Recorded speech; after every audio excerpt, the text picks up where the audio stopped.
L'œil du 20h est signé ce soir Ambroise Boulès, Adrien Jaouel et notre bureau à Marseille. Selon les autorités, les vaccins sont répartis proportionnellement au nombre de patients prioritaires à vacciner dans chaque département. Pourtant, les données publiques montrent plutôt des inégalités. Certains départements auraient reçu beaucoup de doses pour peu d'habitants à vacciner, quand d'autres se sentent lésés. Pourquoi? L'œil du 20h a enquêté.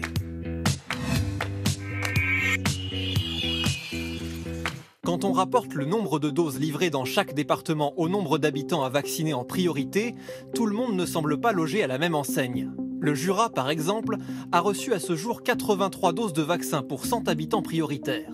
Quand son voisin, la Saône-et-Loire, en a touché beaucoup moins, seulement 35 doses pour 100 patients à vacciner.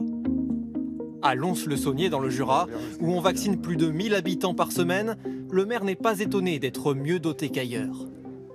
C'est surtout qu'au début, on était avec un taux d'incidence très élevé, on était en rouge foncé.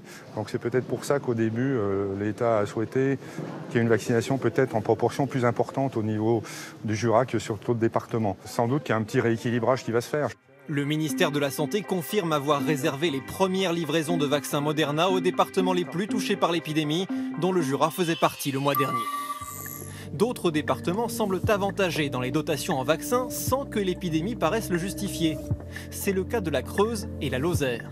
Ce sont les deux départements les moins peuplés du pays. Pourtant, ils ont reçu 70 et 74 doses pour 100 habitants éligibles à la vaccination. C'est moitié plus que la moyenne nationale. Le Gard, voisin de la Lozère, compte 10 fois plus d'habitants et n'a lui reçu que 36 doses pour 100 habitants à vacciner.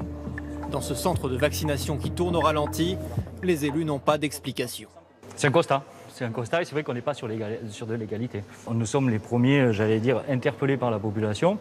Contacté, l'Agence régionale de santé d'Occitanie n'a pas été en mesure de nous expliquer ces disparités entre Gard et Lozère. Mais elle assure que les prochaines livraisons permettront de rectifier le tir.